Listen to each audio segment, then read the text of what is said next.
Admiral Kexter stood upon the bridge of his colossal warship, gazing into the endless void. The polished expanse of his command vessel's viewing deck framed the distant stars, but his focus was on a small, unremarkable blue and green planet, target world 847, known by its primitive inhabitants as Terra. Behind him, 50 warships, each a behemoth over 2 miles long and bristling with planet-killing weapons, hovered like wolves awaiting the signal to pounce.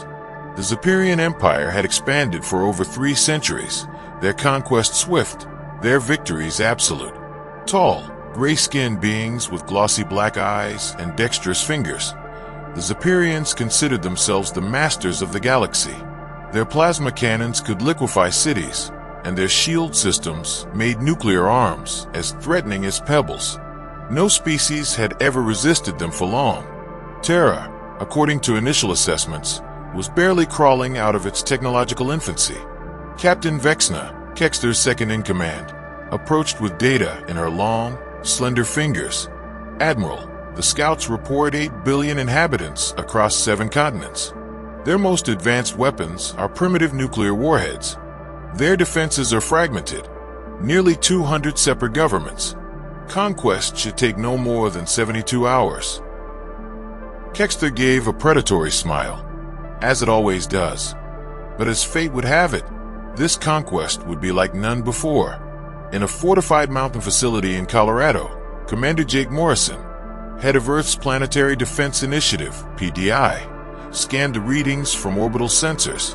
Beside him, Dr. Lisa Grant, Earth's foremost xenobiologist, analyzed energy signatures far beyond anything humanity understood. For weeks, signals had been escalating. "Jake, look," Lisa pointed. "Something's coming. Huge and not natural." Captain Tony Hayes, a seasoned military strategist, and Lieutenant Amy Foster, an expert in communications, joined them. The readings painted a grim picture. 50 colossal objects nearing the solar system. 2 weeks, maybe less, Lisa calculated. The planet braced, as the alien fleet dropped from hyperspace near the moon in a spectacle visible to backyard telescopes. Every government on Earth scrambled. In the White House Situation Room, President Helen Martinez addressed a global emergency conference. Diplomacy is out. They're not asking for negotiations. This is an ultimatum. Reports came in. The alien ships slowed on entering the solar system, vulnerable in ways their arrogance hadn't considered. Dr. Peterson noted anomalies in the planet's magnetic field interactions with the alien energy signatures. A weakness, perhaps. "We can't outgun them," Morrison said, "but we can outthink them." Earth's scattered and often quarrelsome nations began to do something unprecedented: unify. Old grudges were buried. Rivals became allies. In mere hours, a planetary defense strategy emerged. The plan was madness by any conventional measure. Conventional warfare would be suicide. Instead, humanity would turn Earth itself into a weapon.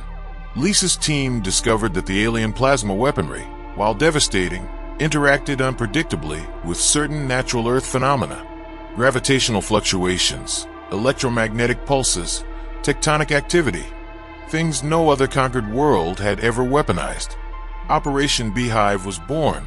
Every nation's military dispersed, abandoning traditional defensive strategies. Cities were evacuated, not to shield civilians, but to bait the invaders. Hidden airfields, mountain ambush points, and underwater naval traps were established. Scientists from CERN to Yellowstone began modifying equipment to turn the environment itself into a death trap. And still, no surrender came. When the 72-hour deadline passed, Admiral Kexter unleashed his fleet. 3 warships descended on New York, unleashing plasma blasts. But instead of striking skyscrapers, their targeting systems scattered. Amy Foster's team had synchronized a global electromagnetic pulse, frying alien sensors. Simultaneously, particle accelerators fired coordinated gravitational anomalies. Warships over Pearl Harbor lost stability. Submarines released EMP torpedoes. Controlled seismic detonations rippled through fault lines, generating earthquakes beneath alien vessels. In Europe, Mountain ranges amplified EM waves, disrupting ships over France and Germany. In Asia, avalanches and tremors concealed troop movements. All over Earth, small, fast human aircraft armed with frequency disruptors swarmed the invaders. And then came the turning point. Captain Maya Rodriguez, piloting a modified fighter, targeted a Zapirian shield generator over Los Angeles. Flying directly into a hail of plasma, she detonated the planet's most powerful EMP device. The warship's shields collapsed, systems fried. The massive vessel plummeted into the Pacific. The signal spread. Human aircraft became guided missiles. Alien ships began dropping from the skies. No fleet in Zapirian history had ever encountered resistance like this. Kexter screamed for retreat, but Earth itself, manipulated by human science, had become a gravitational snare. Most ships couldn't escape. In the aftermath, Kexter floated in an emergency life pod amidst wreckage, expecting capture or death. He was astounded when human rescuers arrived, offering aid. Commander Morrison's voice came through. "Your invasion's over. Now you're people who need help. And that's what we do." Alien survivors, treated alongside human casualties, saw a compassion alien to their empire. Dr. Lisa Grant's conversations with the defeated revealed the true cultural gap. "Why didn't you kill us?" one young engineer, Yexel, asked. "Because we fight to protect what we love," Lisa said, "not to destroy what we hate." The lesson would spread. 3 weeks later, Kexter met Morrison one last time. The alien leader, humbled, admitted his error. "We misjudged you.